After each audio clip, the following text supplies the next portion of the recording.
बंधुजनों, आज के सत्र में हम बॉलीवुड के बहुप्रसिद्ध गाने छाप तिलक सब छीनी रे मुंह से नैना मिलाई के की समीक्षा पर चर्चा का श्रीगणेश करते हैं। हमारी आपसे एक करबद्ध निवेदन है, कृपा कर वीडियो को अंत तक श्रवण कर लाइक, सब्सक्राइब तथा शेयर कर अनुग्रहित करें। बंधुजनों, छाप तिलक सब छीनी 14वीं सदी के सूफी अमीर खुसरो की लिखी गई एक बंदगी है जिसको कव्वाली की तरह गाया जाता है। इस कव्वाली का असली मतलब निजामुद्दीन औलिया के प्रति समर्पण है, अर्थात जो निजामुद्दीन औलिया की शरण में जाता है वो छाप और तिलक मिटाकर, अपनी पहचान मिटाकर हमेशा के लिए हजरत निजामुद्दीन औलिया का ही हो जाता है। खुसरो ने इस कव्वाली के जरिए औलिया के दर पर समस्त जीवन गुजारने की इच्छा जाहिर की है। भारतीय उपमहाद्वीप के मशहूर गायकों जैसे नुसरत फतेह अली खान, फरीद अयाज, निजामी बंधु नाहिद अख्तर, स्वर कोकिला स्वर्गीय लता मंगेशकर, आबिदा परवीन, कथावाचकों, धर्मगुरुओं, गजल सम्राटों, बॉलीवुड के गायक कलाकारों तथा इंडियन आइडल के प्रतियोगियों के अलावा भी अनगिनत लोगों के द्वारा यह गाना गाया गया है। बंधुजनों, आज हम बॉलीवुड के गाने छाप तिलक सब छीनी रे मुंह से नैना मिलाएंगे, जो एक सनातन विरोधी कव्वाली है, का अर्थ और रहस्य जानने का प्रयास करते हैं। इस कव्वाली का अर्थ है, मेरे पीर द एबदार निजामुद्दीन, जो अमीर खुसरो का रिश्तेदार भी था, ने मुझे देखकर मेरी छाप तिलक छीन ली, अर्थात मेरा धर्म परिवर्तन कर दिया। इस प्रकार आज रंग है ए माँ रंग हैरी, मेरे महबूब के घर रंग हैरी, माँ आज रंग है, अर्थात मोइनुद्दीन के घर, कुतुबुद्दीन के घर रंग है का अर्थ है उसके घर पर लोगों को अपने जैसा बनाया जा रहा है, कन्वर्ट किया जा रहा है, जो एक कटु सत्य काव्य है जिसमें तल्लीन होकर बिना इसका रहस्य जाने साजिश का शिकार होते हुए हम उत्सवों में बड़ी शान से शिरकत कर रहे हैं। भाइयों, हम शाश्वत सनातनी परंपरा के पहनी हैं और हमारी पहचान छाप तिलक छीनने का सामर्थ्य किसी में नहीं है। छाप तिलक हमारी पहचान है और रहेगी। बंधुजनों, बॉलीवुड की फिल्मों के माध्यम से आज जिस तरह हमारी संस्कृति और सनातन परंपरा का दुष्प्रचार और उपहास किया जा रहा है, वह निंदनीय, वह भ्रामक है, जिसको रोकना होगा। हमारी संस्कृति को जितना कुचला गया उतना शायद ही विश्व की किसी संस्कृति के साथ हुआ हो।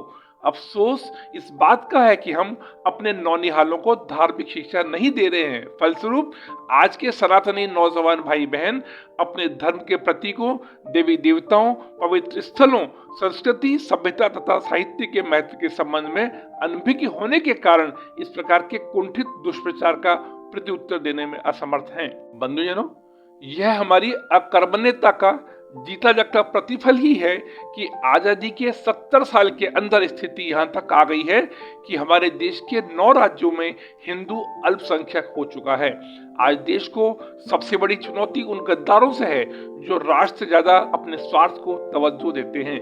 हमारी आपसे निवेदन है कि आगामी कुछ वर्षों तक बगैर जाति और समाज में बटे सभ्यता और संस्कृति को बचाने के लिए ईमानदारी से भक्ति और शक्ति का प्रदर्शन करें, ताकि सनातन धर्म जो शाश्वत है का प्रभुत्व बना रहे। बंधुजनों, धर्म शब्द का गलत इस्तेमाल करने वाले हमारे ही बीच के कुछ लोगों ने सनातन परंपरा को नुकसान पहुंचा, भारत की संस्कृति को कमजोर किया है।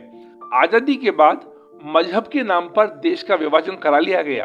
उस समय गंगा जमुना तहजीब और भाईचारे के फ्रॉड की हमने भारी कीमत चुकाई है। विभाजन के समय पाकिस्तान से भारत आने में असमर्थ 29% लोग थे, जो आज घटकर मात्र 1.5% ही बचे हैं।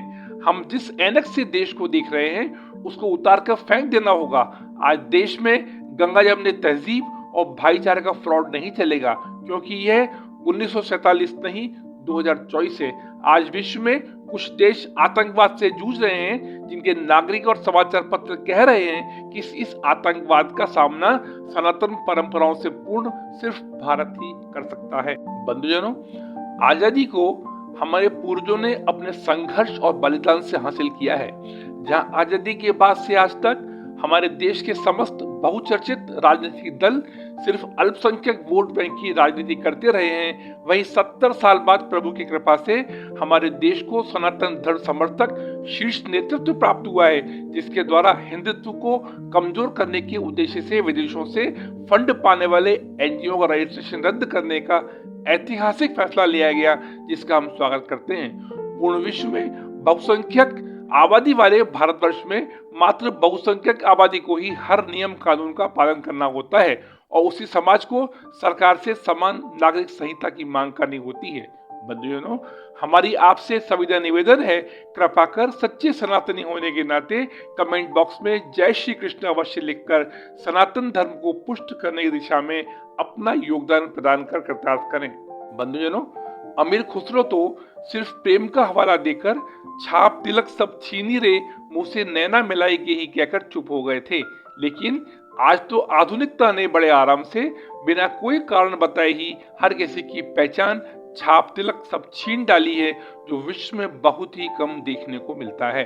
बंधुजनों, वैदिक परंपरा में अष्ट छाप यानी शरीर पर 8 जगह श्री चिन्ह तिलक जिसकी छाप से मनुष्य की पहचान होती है, लगाने की प्रथा है।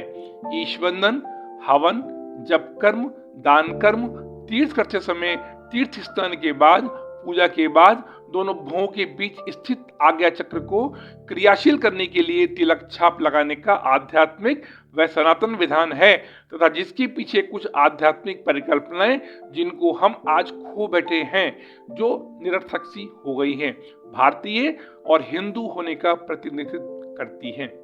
वैदिक परंपरा में किसी राशि के लोगों के लिए कुमकुम, किसी के लिए सफेद या लाल चंदन, किसी के लिए हल्दी, किसी के लिए दही, किसी के लिए सिंदूर, तो किसी के लिए अष्टगंध के तिलक का विधान निर्धारित है।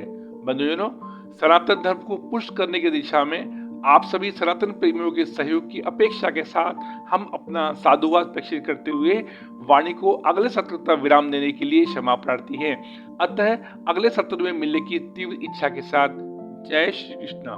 धन्यवाद।